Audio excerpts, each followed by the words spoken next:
Governador Wilson Witzel, eu queria partir do ponto deixado agora pela senadora Elisiane.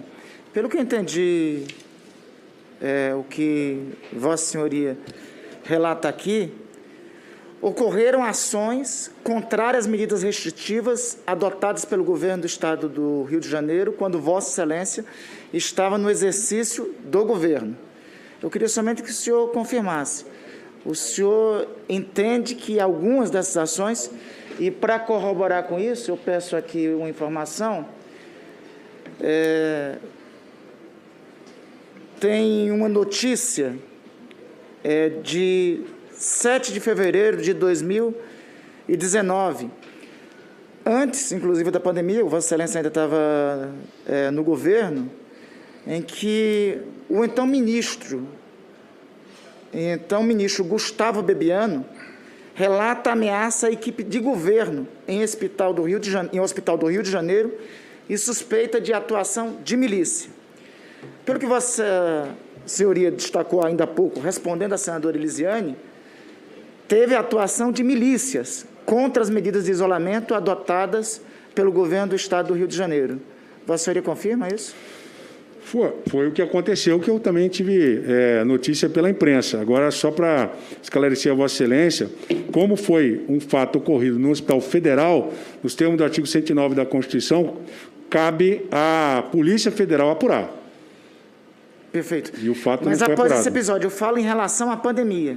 Teve atuação miliciana contra as medidas restritivas, as medidas de isolamento? Senador, eu não posso afirmar isso, porque as carreatas elas eram organizadas, de forma muito bem organizada, contra as medidas de isolamento. Então, vamos a esse foco, as carreatas. O senhor relatou aqui, nós temos conhecimento, e o senhor declina aqui, que parlamentares estaduais e federais participaram das carreatas. De fato... Não participar, eles organizavam. Eles organizavam. Eles organizavam as carreatas. De fato, inclusive, senhor relator, aqui temos algumas postagens em redes sociais da época, inclusive de um parlamentar investigado pelo Supremo Tribunal Federal, dizendo o seguinte: é hora de começar os trabalhos, manifestações pela reabertura do comércio e isolamento vertical. Aqui, outra. Como é que um governador de Estado decreta e, ao invés de ir ao judiciário para questionar a decisão do governador, faz um movimento de desobediência civil, motivando carreatas contra a decisão do governador? Perfeito. Tem outra aqui. Venho alertando há tempo sobre a alteração da estatística de óbitos. Acredito que, inclusive, um dos temas de investigação da CPI. Quando a verdade vir à tona, muitos perceberão que a grande esquerdopata mídia participou com todas as forças do maior experimento social deste do século passado, e talvez parem de se pautar por ela. O senhor podia declinar o nome dos parlamentares que organizaram carreatas, organizaram eventos contra o isolamento social? Senador, acredito que sim. Tem umas notícias de jornal, mas é o deputado estadual Pobel, um dos mais violentos. Esse cidadão invadiu o hospital de campanha de Nova Iguaçu, o deputado Anderson Moraes, deputado Alana Passos, deputado federal Tony de Paulo. O que eu me lembro de cabeça são esses, são os principais articuladores das carreatas. Senhor relator, eu considero importante nós registrarmos na CPI os nomes dos parlamentares que foram declinados pelo senhor governador Wilson Witzel, porque esses, assim, claramente o senhor governador aqui declina nome de parlamentares que obstacularizaram, sabotaram medidas de prevenção. Inclusive, senador, eles foram réus numa ação civil pública promovida pelo Ministério Público do Rio de Janeiro para que não fizessem as carreatas. Alana Passos, Anderson Moraes, Pobel, eles foram claramente réus nessa ação. O senhor não pode afirmar, mas o senhor há elementos, há informações que acredita que também desses atos contra o isolamento, contra as medidas restritivas, tiveram, ou melhor, a atuação de grupos milicianos. É bem provável. Perfeito. Senhor governador, no Rio de Janeiro, salvo o melhor juízo, o senhor me corrija, tem 650 leitos de hospitais federais fechados, né? O senhor chegou a informar o governo federal? Mais de 800. Perfeito. O senhor chegou a informar o governo federal sobre esses leitos fechados e ao fórum do secretário estadual de saúde? Senador, no início de 2019, eu pedi a administração dos hospitais, obviamente com os recursos, acredito que são mais de 3 bilhões de reais. Para esses hospitais, dá e sobra para abrir os leitos, e em 2019, nós já teríamos esses leitos abertos. Não fui atendido e, durante a pandemia, também não fomos atendidos, com o objetivo exatamente de asfixiar a gestão da pandemia para fazer prevalecer a narrativa de que os governadores... Então, o governo federal, propositadamente, não atendeu às requisições de Vossa Senhoria para... Não, as justificativas são as mais estapafúrdias, que os leitos estão sucateados, os leitos não estão em condições de ser operados. Sim, mas entre construir o hospital de campanha, que é uma grande dificuldade, um grande problema, e reformar rapidamente leitos, a medida seria salutar, seria reformar os leitos. Perfeito.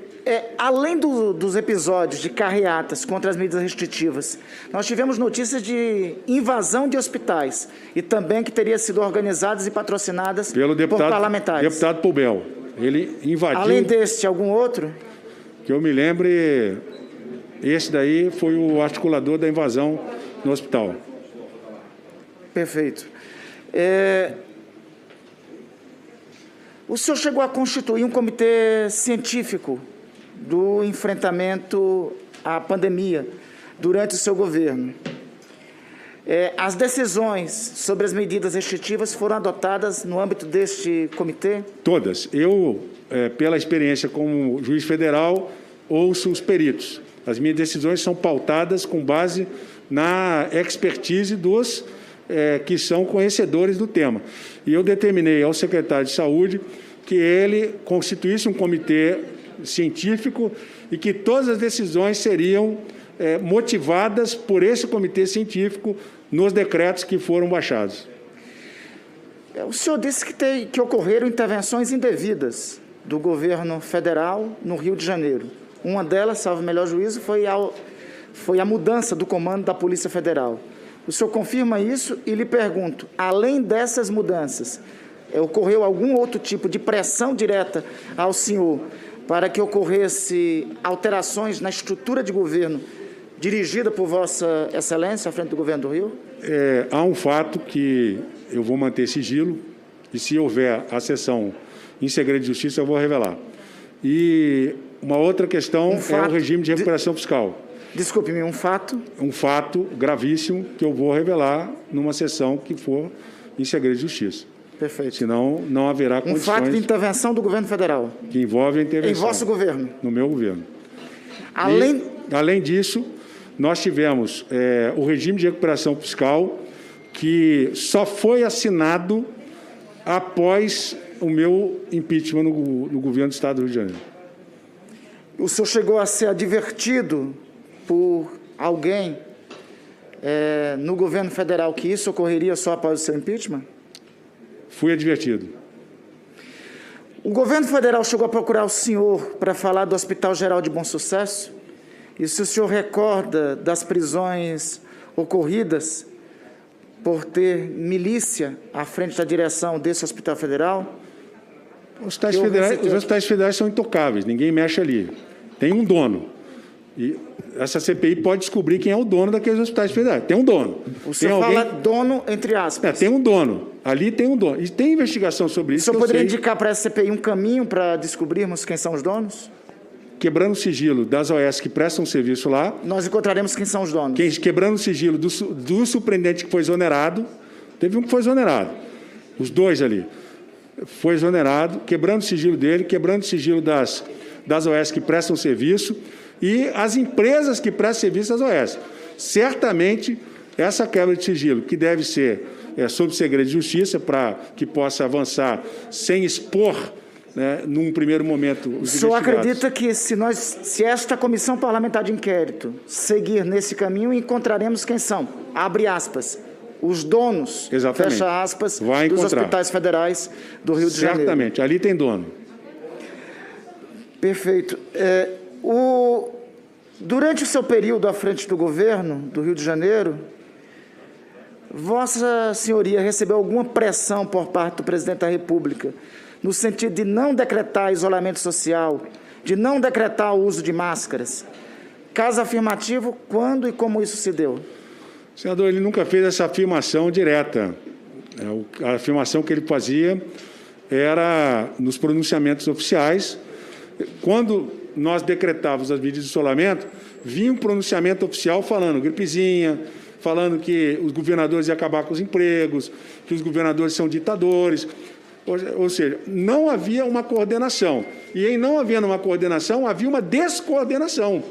Havia um pronunciamento oficial, que eu entendo esse pronunciamento criminoso, que impedia os governadores de fazer o trabalho deles. Esse é o problema. O governador pede para ficar em casa. E o presidente vai no pronunciamento oficial e fala o contrário. Olha, é uma gripezinha, inclusive eu sou com meu histórico de atleta, não vou ter problema. Ou seja, as pessoas vão para a rua, vão sem máscara, faz aglomeração, e o caos vai se implantando e a dificuldade para fazer o isolamento é sempre muito grande. Em algum momento houve interferência ou tentativa de interferência do senhor presidente da República ou de pessoas próximas do presidente da República em sua administração com o objetivo de impedir a adoção das medidas sanitárias aprovadas pela Organização Mundial de Saúde ou algum outro tipo de interferência? Omissão. A omissão. A omissão na coordenação central, a omissão em dialogar com os governadores para encontrar uma solução que fosse nacionalmente, a omissão no sentido de se fazer a compra dos respiradores de forma nacional, através da União, junto a outros países, negociar. Hoje mesmo nós estamos assistindo aí o desespero dos governadores para poder conseguir vacina, porque ao invés de negociar com o governo, está brigando com o governo chinês.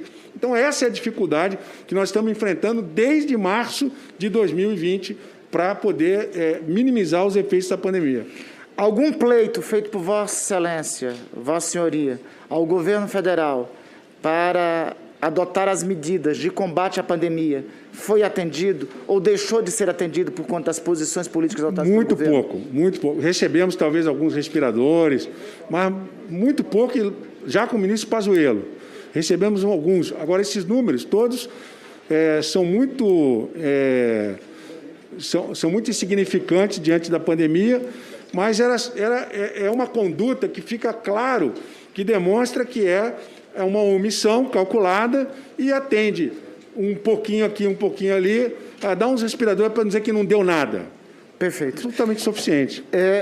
O senhor disse que o seu afastamento, o seu impeachment, foi caracterizadamente um ato político de perseguição por suas posições serem opostas ao do governo federal. O senhor, inclusive, insinuou que o hoje governador do Rio de Janeiro, no dia do vosso impeachment, estava aqui em Brasília. No dia do meu afastamento. No dia do vosso afastamento. Na véspera do meu afastamento, ele estava em Brasília.